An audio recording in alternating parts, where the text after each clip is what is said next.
चलिए आज मैं आपको लेके चलती हूँ बनारस के ट्रेड सेंटर में। तो ये है बनारस का ट्रेड फैसिलिटेशन सेंटर, जिसको कि दीनदयाल हस्तकला संकुल भी कहा जाता है। इस सेंटर का मुख्य उद्देश्य है स्थानीय हथकरघा और हस्तशिल्प को बढ़ावा देना, कारीगरों को मंच प्रदान करना और घरेलू और अंतर्राष्ट्रीय खरीदारों को आकर्षित करना। वाराणसी के आसपास के क्षेत्रों के बुनकरों और शिल्पकारों के लिए ये एक मुख्य मार्केटिंग और व्यापार केंद्र के रूप में कार्य करता है। तो आज हम आए हैं यहाँ के म्यूज़ियम में और मैं अपने बच्चों को दिखाना चाहती हूँ कि बनारस में क्या क्या फेमस है, क्योंकि ये बनारस में बहुत ही कम रहे हैं। ये है मेरी बेटी और साथ में है मेरी भाभी। तो चलिए एंजॉय करते हैं। तो यहाँ से म्यूज़ियम स्टार्ट होता है और ये है परिचय कक्ष। यहाँ पे हमें 40 रुपये का टिकट लेना है, पर पर्सन 40 रुपीज़ का टिकट मिलता है और साथ में मिलता है एक ऑडियो सुनने के लिए। इसके अंदर जा कर के आपको ऑडियो पे क्लिक करना है और जिस भी हेडफोन नंबर पे आप क्लिक करेंगे, जैसे यहाँ पे लिखा हुआ है हेडफोन नंबर 3, तो जितनी भी पिक्चर्स लगी हैं इनकी जानकारी आपको मिल जाएगी। यहाँ पे आपको हर एक चीज़ सीखने को मिलेगा, किस तरीके से हस्तकला और यहाँ की जो साड़ियाँ हैं, बनारस की फेमस सिल्क की साड़ियाँ, बनारसी साड़ियाँ, किस तरीके के धागों का इस्तेमाल किया जाता है, इसे किस तरीके से बनाया जाता है और बनारस में क्या क्या फेमस चीज़ें हैं, इनके बारे में आपको जानने को मिलेगा। बनारस अपने हस्तकला, शिल्पकार और खान पान के लिए बहुत ही फेमस है। तो यहाँ पे आपको हर एक चीज़ जानने के बारे में मिलेगी। अगर आपको बनारस के बारे में जानना है तो एक बार आप यहाँ विज़िट ज़रूर से करें। इस म्यूज़ियम में वाराणसी के सभी परंपराओं, संस्कृतियों को एक ही स्थान में इस प्रकार से प्रदर्शित किया गया है कि सभी देखने वालों के लिए ये सरलता से उपलब्ध हो जाए। एक ही स्थान पर बहुत सारे नक्काशी, कलाकारी का प्रदर्शन किया गया है। यहाँ पे चित्रकारी, शिल्पकार और कारीगर जिस तरीके से यहाँ पे बनाए गए हैं चीज़ों को, वो सब देख करके आश्चर्य सा होता है। यहाँ पे जो कालीन बनाए जाते हैं बनारस के अंदर, उसमें किस तरीके के धागों का निर्माण होता है, किस तरीके से बुनकर अपने हाथों से एक एक धागा बुन करके इन कालीन का निर्माण करते हैं, उसको जानने का जो अनुभव था बहुत ही अद्भुत था।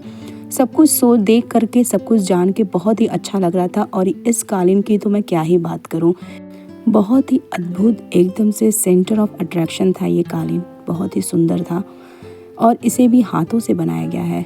बनारस की यही खासियत है कि हर एक चीज़, चाहे वो कारीगरी हो, शिल्पकारी हो, लकड़ी के बने खिलौने हो, हर चीज़ को बनारस के लोग अपने हाथों से बनाते हैं, जिनकी अलग ही एक कला है, जिसको करना हर किसी के बस की बात नहीं है।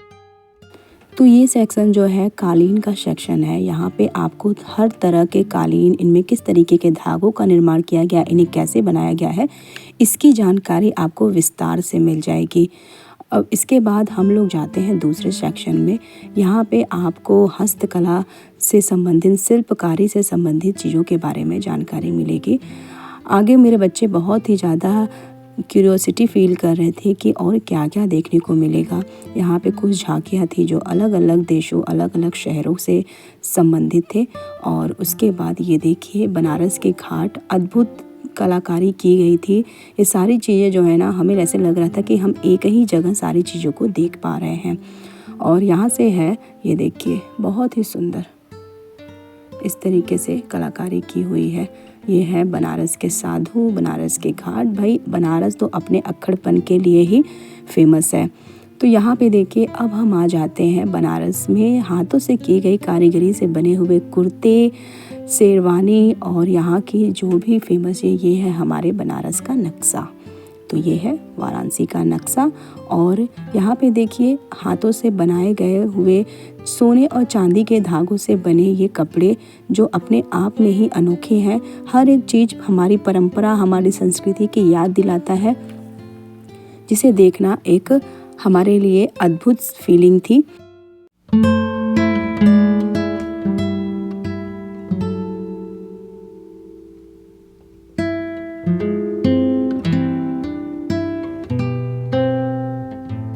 आगे बढ़ते हुए हम यहाँ से देखेंगे हस्तकला से संबंधित ऐसी चीज़ें जिसको देख करके आपको आश्चर्यचकित होगा।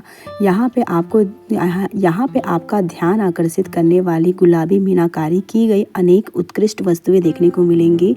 ये देखिए, यहाँ पे कुछ सज्जा के सामान है और साथ ही साथ ये आर्ट और क्राफ्ट किए हुए चीज़ें। हमारे टाइम में ये हमारी दीदी लोगों ने भी बनाया था, हाथों से धागों से बनाया जाता है ये। और साथ में ये शिल्पकारी, और ये देखिए ये जो है ना मीनाकारी की हुई वस्तुएं हैं जो कि बहुत ही सुंदर है। और ये है हमारे बनारस की शान, तबला और शहनाई।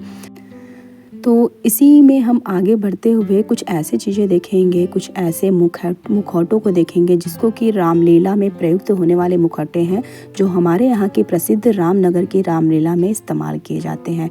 यहाँ पे आपको कुछ ऐसे कलाकारी भी मिलेगी जो कि अद्भुत है, जिसे ये सोचना मुश्किल हो जाता है कि इसे बनाया कैसे गया है। और चांदी के ऊपर मीनाकारी का काम यहाँ से बनारस में ही होता है। जैसे चांदी के ऊपर जो कलर किए जाते हैं लाल, पीले, नीले, वो सिर्फ बनारस में ही किए जाते हैं। बहुत ही अद्भुत कला और संस्कृति का प्रतीक है बनारस का ये हस्तकला संकुल। आप एक बार यहाँ ज़रूर से आइए। आपको अगर आप बनारस में किसी चीज़ पे शोध कर रहे हैं, बनारस के बारे में जानना चाहते हैं, तो यहाँ पे वो आपको हर चीज़ जानने को मिलेगी जो आप जानना चाहते हैं। तो आप इस वीडियो को पूरा ज़रूर से देखिएगा। वीडियो पसंद आएगी तो इसे अपने दोस्तों के साथ, परिवार वालों के साथ शेयर ज़रूर से करिएगा। तो अगर आप यहाँ आना चाहते हैं तो सुबह 11:30 बजे से लेकर शाम के 7:30 बजे तक ये ओपन रहता है। 7:30 बजे के बाद बंद हो जाता है।